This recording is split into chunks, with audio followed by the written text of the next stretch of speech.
दोस्तों ऐसा क्यों होता है कि कभी कभी किसी चैप्टर का टॉपिक हमें याद ही नहीं होता है। हम लाख ट्राई करते हैं उसे याद करने की, उसे समझने की, घंटों घंटों तक उसे पढ़ते भी हैं, लेकिन फिर भी वो हमें याद ही नहीं होता है। और कभी कभी बहुत ट्राई करने पर वो हमें रट भी जाता है, लेकिन एग्ज़ाम के टाइम तक और रिवीजन ना करने पर हम वो भूल जाते हैं। लेकिन अगर वहीं आपका माइंड सेट ऐसा हो जाए कि एक बार पढ़ने पर ही वो आपको याद हो जाए और पूरा कॉन्सेप्ट भी क्लियर हो जाए, अगर ऐसा हुआ तो आप क्लास के टॉपर से भी ऊपर होंगे।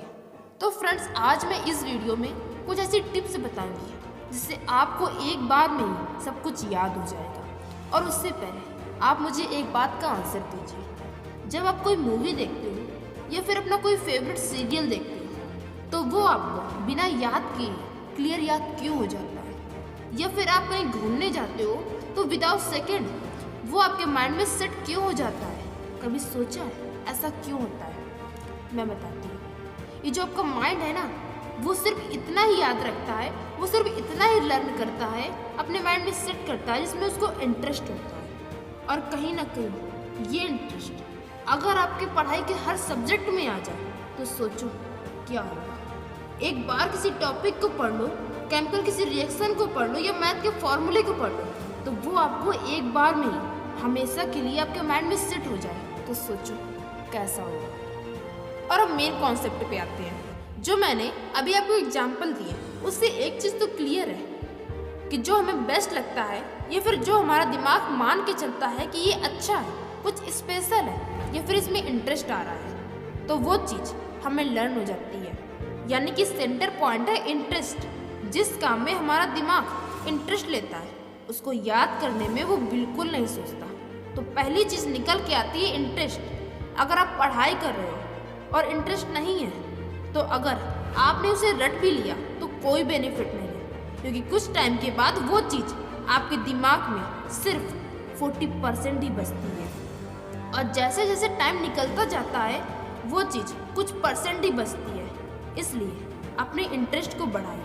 एंड अब सेकेंड टिप है विजुअलाइजेशन। मैंने अब तक जितने भी एग्जाम्पल दिए उस समय क्या कॉमन था? वो मोमेंट हमारी आंखों के सामने हो रहे थे। यानी कि जिन चीज़ों को हमारी आंखें एक पिक्चर के रूप में देखती हैं, उन चीज़ों को याद करने में हमारे माइंड को बहुत ज़्यादा आसानी होती है। सोचो, जब आप किसी ऐसे इंसान से मिलते हो जो आपका फेवरेट है और उसने आपके साथ एक सेल्फी ले ली, तो वो चीज़ आप बहुत टाइम तक नहीं भूलते हो। तो जब आप स्टडी करने बैठते हो, जिस टॉपिक को आप रीड कर रहे हो उस टॉपिक का सीन अपने माइंड में क्रिएट करो। जैसे अगर आप इंग्लिश स्टोरी पढ़ रहे हो तो सोचो कि मेरे सामने कोई मूवी चल रही है, वो सारे कैरेक्टर उस स्टोरी के आपके सामने होने चाहिए। उन सब का नाम याद करो और उस स्टोरी से क्या इम्पोर्टेंट है, किस टाइप के क्वेश्चन बन सकते हैं, ये सब तरह के क्वेश्चन को फाइंड आउट करो। एंड अब थर्ड टिप है कि जहाँ पर स्टडी करते हो उस स्टडी की जगह आपके स्टडी से रिलेट करती है या नहीं। कहने का मतलब ये है कि जिस जगह पर आप स्टडी करते हो वहाँ का एटमॉस्फेयर एकदम साइलेंट होना चाहिए, जिससे आपको स्टडी करने में एक भी डिस्टर्बेंस ना हो। एंड अब सेकेंड टिप है, आपके पास कोई भी डिस्ट्रैक्ट करने वाली चीज़ नहीं रखी होनी चाहिए, जिससे आपके माइंड का फुल फोकस ओनली स्टडी में हो।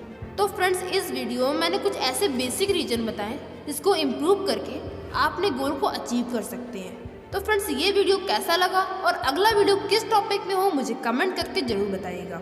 Thank you for watching this video.